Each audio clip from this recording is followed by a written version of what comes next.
Eh bien salut à tous, on se retrouve pour une nouvelle vidéo et aujourd'hui, au moment où vous regardez cette vidéo, il y a eu une nouvelle mise à jour sur Minecraft Bedrock, donc c'est la 1.21.20 et du coup, c'est une mise à jour qui rajoute des nouveautés très intéressantes. Ça faisait environ 2 mois qu'on n'avait pas eu de mise à jour, la dernière était la 1.20, la 1.21 pardon, donc la mise à jour Tricky Trials, et du coup cette mise à jour que je vais vous présenter rajoute des choses intéressantes comme je l'ai dit et je vais vous les montrer, mais avant toute chose, n'hésitez surtout pas à vous abonner à cette chaîne, on est bientôt aux 5000 abonnés, vous êtes beaucoup à regarder mes vidéos sans être abonné, donc vraiment lâchez votre abonnement et également lâchez votre like, si tout le monde met un like ça aide énormément la chaîne, merci à tous ceux qui le feront, vous savez pas à quel point vous aidez la chaîne à monter, donc vraiment merci à tous. Alors du coup, les mises à jour de contenu sur Minecraft Bedrock qui sortent pendant l'été, après de grosses mises à jour, en fait c'est pas des mises à jour à thème, c'est pas des mises à jour qui vont rajouter des blocs, des items, comme le font par exemple les grosses mises à jour qui sortent en juin. Ça va être des mises à jour qui vont être intéressantes niveau, pas niveau gameplay du jeu, mais des choses qui peuvent être intéressantes dans le jeu. Par exemple, là, on a eu des nouvelles choses par rapport aux caméras que je vais vous présenter juste après. Et bah ça, c'est quelque chose qui arrive souvent dans les mises à jour de l'été. Du coup, c'est quelque chose qui peut être très cool. C'est pas forcément des mises à jour de contenu, on va dire, vu que c'est pas vraiment des blogs, des items, des entités, mais c'est des mises à jour qui vont ajouter des choses très pratiques. Ça, c'est franchement un truc qui est cool. C'est ce qu'ils font du coup après chaque grosse mise à jour à thème. L'été, du coup, on a des choses qui sont intéressantes. Et franchement, c'est cool. Des fois même, il y a des choses qui sont sur Java qui mettent sur Bedrock. Comme par exemple le mode hardcore qui est pas encore arrivé. Il est en phase bêta, mais bientôt il arrivera. Je pense que dans quelques mois, il sera en version stable. Donc voilà, c'est franchement très cool. Et on va commencer par les premières nouveautés. Alors déjà, du coup, on a eu deux nouvelles options expérimentales qui sont liées aux caméras. La première, du coup, se nomme caméra des créateurs, nouveau pré-réglage à la troisième personne. Et la deuxième, c'est créateur caméra, focus target caméra. Donc celle-là, elle est en anglais, je sais pas pourquoi, elle n'a pas été traduite. Mais bref, donc du coup, ces deux options expérimentales, en fait, vont ajouter des choses très intéressantes à propos des caméras. Donc je sais pas si vous avez suivi, mais depuis un an, on a du coup une commande qui s'appelle la commande slash caméra. Par exemple, là, je vais regarder. La commande caméra, voilà, elle est là. Et en fait, cette commande, elle permet de contrôler la caméra du joueur. Vous pouvez par exemple lui afficher une couleur pendant un certain temps. Vous pouvez aussi également choisir la caméra qui est utilisée, par exemple la première personne, la troisième et la troisième personne venant de devant.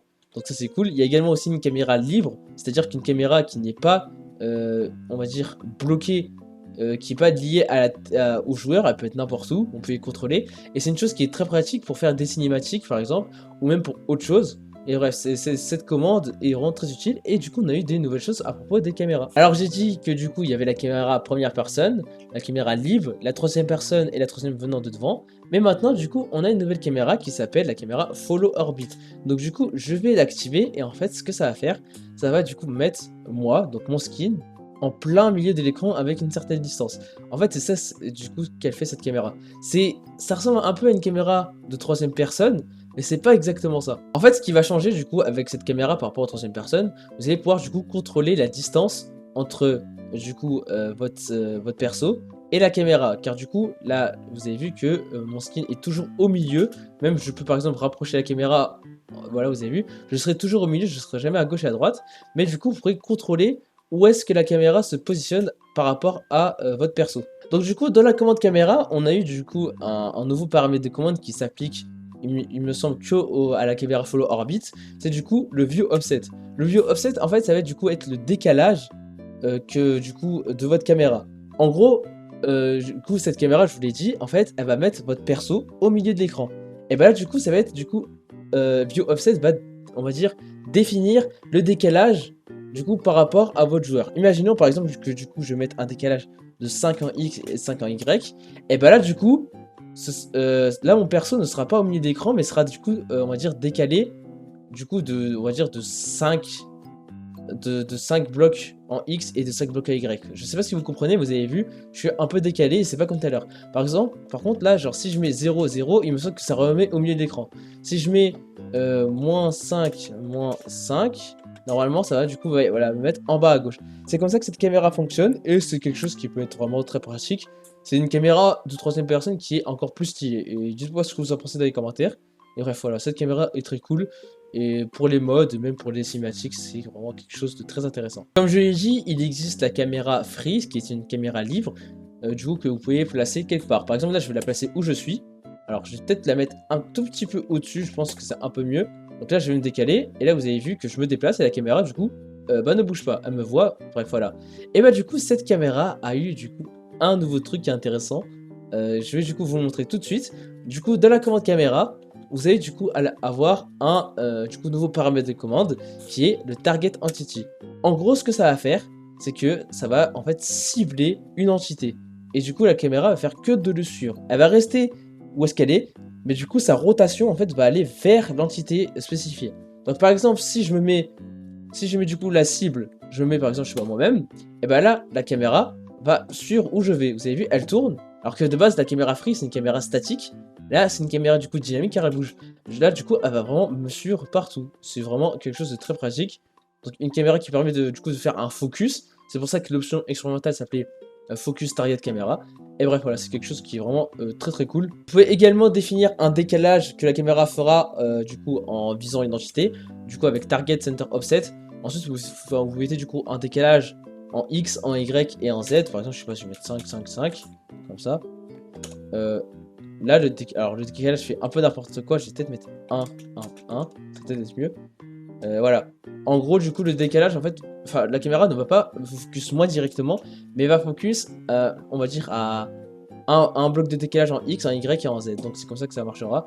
Et si vous arrivez bien à contrôler, du coup, ces paramètres de caméra, vous pouvez faire des choses vraiment très cool. Bon, là, ça a fait un peu n'importe quoi, mais bref, voilà. Dites-moi ce que vous en pensez dans les commentaires, mais moi, je trouve ça vraiment très stylé. Et si vous voulez que la caméra arrête de suivre une cible, eh bien, vous avez juste à faire la commande /caméra /s remove target.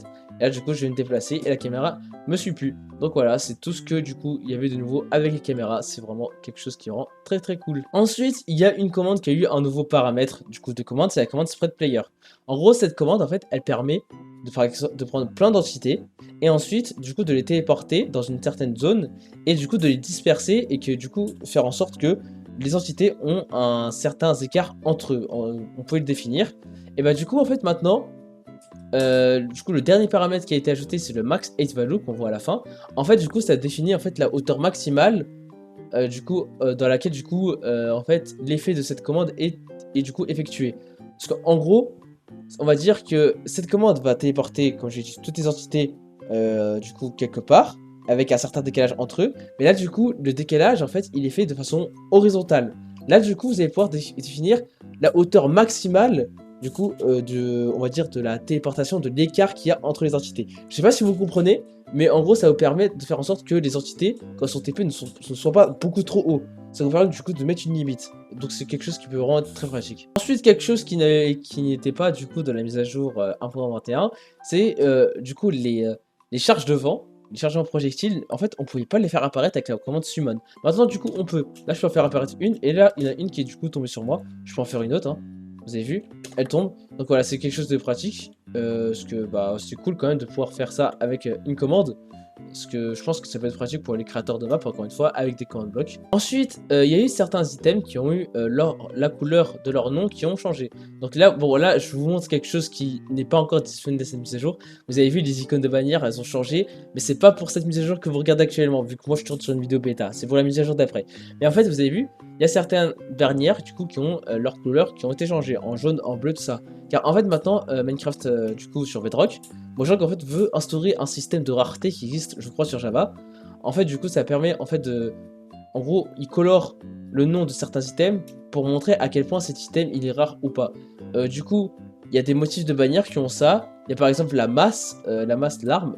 Faut que j'essaie de la trouver. Là, par exemple, celle-là, elle est en violet. Je crois que violet c'est épique. Il me semble, je crois que c'est la meilleure rareté. Je crois qu'il y a un commun, enfin un peu commun plutôt. Je crois qu'il y a rare, épique, je crois pas qu'il y a légendaire. Mais bref, voilà, c'est des raretés. Et ça, c'est quelque chose qui est cool. Ça permet de savoir si l'item que vous récupérez est rare ou pas. Surtout si c'est des items que vous connaissez pas. Donc voilà, c'est quelque chose qui est vraiment très très cool. Et enfin, quelque chose qui peut vraiment être très pratique. Maintenant, les sorcières vont vous drop entre 4 et 8 redstone quand elles vont mourir. J'essaie du coup de la tuer. Elle va dropper du coup 8, bah, le maximum. Et ben en fait, avant, les sorcières pouvaient drop de 0 à 2 redstone. Maintenant, c'est de 4 à 8. Donc c'est limite bah, le double, même pas le quadruple en vrai. Donc c'est beaucoup, bah, c'est cool quoi. Surtout que on peut faire des farms sorcières, donc avoir de la redstone est beaucoup plus simple et les sorcières vont être beaucoup plus utiles. Et du coup, si je n'ai rien oublié, je vous ai montré les choses les plus intéressantes de cette mise à jour. Dites-moi ce que vous en pensez dans les commentaires. Moi, je trouve que c'est quand même une bonne mise à jour. Il manque un peu de nouveautés, mais je trouve que les caméras, c'est quelque chose qui est vraiment qui rend très très cool. C'est pas quelque chose que tout le monde va utiliser, mais ça peut vraiment être très pratique. Et vous savez, je sais pas si vous connaissez sur Java, il y a un mode qui s'appelle le replay mode. Ça permet de rejouer des scènes qui sont passées et pouvoir faire du coup des cinématiques. Et bah avec les changements avec les caméras, j'ai de plus en plus d'espoir que le replay mode arrive sur Bedrock. J'espère que ça arrivera bientôt, en tout cas moi j'ai hâte. Et du coup bah voilà, c'est la fin de cette vidéo, j'espère qu'elle vous a plu. Dites-moi en commentaire quelle est votre nouveauté que vous préférez. Du coup moi je vous laisse, abonnez-vous tous, mettez tous des likes, et du coup moi je vous dis ciao ciao.